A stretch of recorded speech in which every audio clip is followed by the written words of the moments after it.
coming from Sabih again. So just three, you could crisply just make the explanation Sure. for those three things, yeah. Couple of things that come to my mind immediately are the blurring boundaries of the work and the business environment that we see.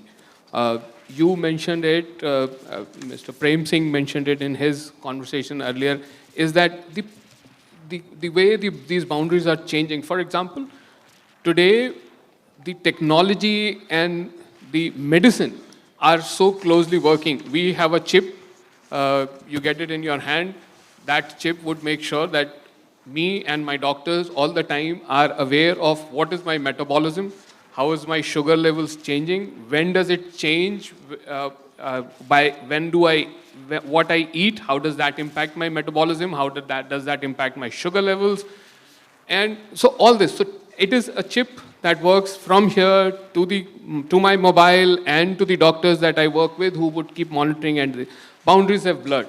So at one point of time, we were thinking, okay, this is medicine and this is technology. Now there are no boundaries to it. The pace with which it is changing, I mentioned it early. We were in a similar discussion a few years back, and I had Sandeep Behel with us, who is the CEO of Raymond Suitings. And Sandeep said that this was, I think, 2019 or this, they said that we are celebrating 1 billion turnover this year. And it took us 100 years to reach $1 billion organization, to make $1 billion organization.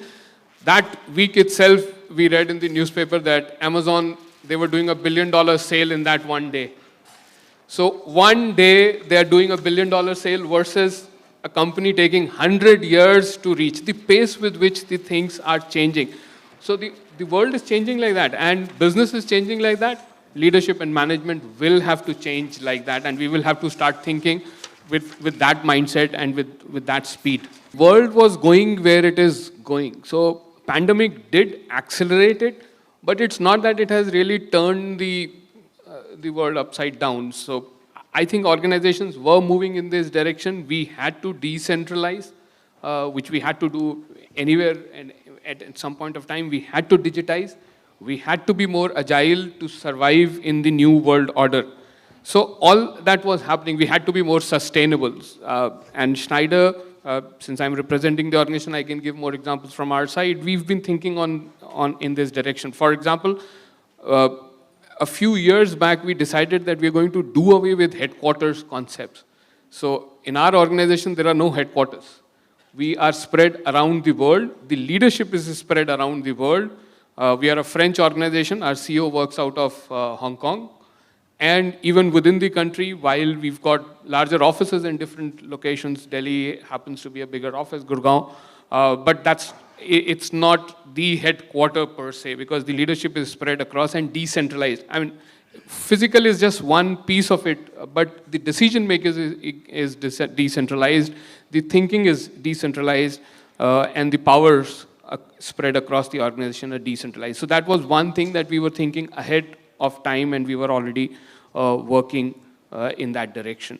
In terms of sustainability at the core of it was something that we started thinking, and we had been working on it for a while, and that continues to be the USP for the organization in terms of, and we are focusing a lot more on that. And the last but not the least is the flexibility that we are creating in the organization to be more effective with our customers, with our employees, was something that we've been working on for a while. Whether it's flexibility of working from wherever you are, whether it's flexibility of doing the way you want it to do, and respecting the diversity of ideas, the diversity of thinking, the diversity of needs of the customers and the employees. Those were a few big trends that we had been working on. It just got a little more accelerated maybe. I wanted to take the risk of challenging the two academicians here. And the point that I'm trying to make here is that the teaching, and in fact, the academics have to change from teaching to learning. And a lot of the challenges that we are seeing as of now are actually because of the speed of this shift that, or this transformation that has to happen. Maybe, we may not need exams like this. Maybe the teaching, the way we used to teach has to change. There may not be, and there would not be teachers in the class, there would be facilitators. Yeah. The learning would come from the students, and maybe this vocabulary will also change. There are no students. Everyone is learning, me included, and everyone else who's there to listen to me.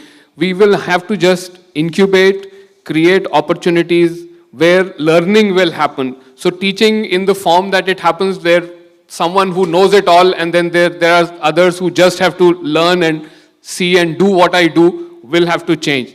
I may not have to be tested on what have I learned from what I will give it to you. But we will have to, so that shift has to happen.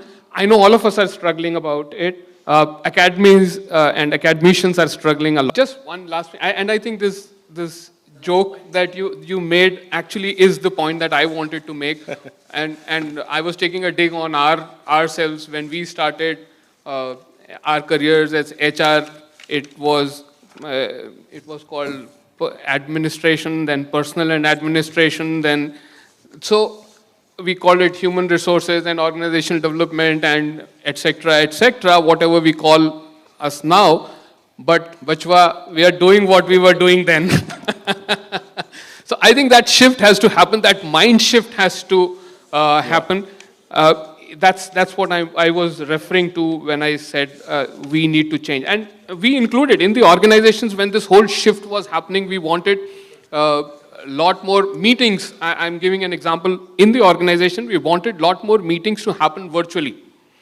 So the first reaction, of course, was that we can't have these kind of meetings virtually. This is very sensitive. This is a lot more conversations, etc. But we finally did those meetings, and those meetings happened. But because we were used to meetings, day-long meetings, everyone would travel, and if I've traveled all the way from here to Bangalore, I would then rather have a full-day meeting with my colleagues. Now we converted those meetings to virtual, but we were still discussing for the whole day. Life has changed. It can't work. The attention span on virtually is much smaller. We had to break those meetings. We have to break works. Now, in terms of the way the work is evolving, and we were talking of the shifts that are happening, a lot of work machines can do for me. That does not mean that jobs would go away. But what it means that elements of that job has to be broken. Some of it machines will do much better and smarter than me. Some of it I would do. Now I think like what Dr. Bhandarkar said, it is about the context. And the context is that the new organization is not going to be won't look like the organization that we have today. I also feel that people would not work for organizations and bosses and managers. They will work for the larger purpose. That's where we are headed. We would have a lot more people who would be independent, freelancers, gigs, whatever we call them, who would want to do what they like doing and what they are good at. And the boundaries of the organization are going to be a lot more porous. And organizations, the ideal organizations are going to be more amoebic in some sense. Just to give an example and help with the context is like the film industry, the way they work. There's someone who's got a story, and he would want to see who can do just. They'll find actors, they'll all come together, create something which is meaningful, which makes value, and then they disintegrate, and then for the next story, they need someone else, a different director, a different actor. That's how the organizations are going to be a lot more. So it will continuously keep evolving and changing. And that's the kind of leadership that we have to. So we have to prepare leaders who are going to be comfortable. There would be no hierarchies. There would be no controls. There would be, we've spent a lot of time in organizations talking about performance and building capability, this and that. That would happen on its own. It's development, learning will happen on its own. Coaching? People would do it because they would want to continue to be relevant. It would happen on its own, and thus a lot of the responsibilities and work that we take on our heads as leaders and as HR, for example, is going to change. It's going to go away. That's the future of the organization. Absolutely. So you were asking the capabilities of the leader? Yeah. You didn't ask me, you asked only them. No, I'm asking because you're the only corporate person sitting here. Yeah, no, but jokes apart, but one of the qualities of the leader of the future is the ability to ask the right questions and the humility to accept that I don't know all and I would never know it all. The leaders would never know it all. They have to rely on, and as a leader, I wanted to share my will, wasiyat, for the younger generations and the new budding leaders who are coming up. And this is in the form of a poem that I've read. It's not mine. It is by a poet. His name is Iqbal Ashar. So it's in Urdu poetry. There are some words that I'll explain, but it very aptly shares what I want to say as a leader and as someone more seasoned and experienced. So the poem goes like this. मेरे बच्चों मेरी उंगली न पकड़ो, मेरी ऐनक से दुनिया को न देखो, मेरे रस्तों से रस्ते मत निकालो, मेरे नक्शे कदम पर खाक डालो. So the message is don't follow me. Wonderful. मोहब्बत की, let me complete it, sir. मोहब्बत की नई तफसीर लिखो. तफसीर means description. मोहब्बत की नई तफसीर लिखो, बुलंदी की नई ताबीर लिखो. Realization of the success. So बुलंदी की नई ताबीर लिखो. मैं चाहता हूं कि तुम ये कर दिखाओ, चलो रफ्तार अपनी कुछ बढ़ाओ, पिछड़ने का बहाना चाहता हूं, इसी में जीत पोशीदा है मेरी, मैं तुमसे हार जाना चाहता हूं, मैं तुमसे हार जाना चाहता हूं. And the message that I want to leave you with is, you don't have to follow what we have done. You don't have to do what we are doing. You don't have to see the world from our views. The world is changing. You write your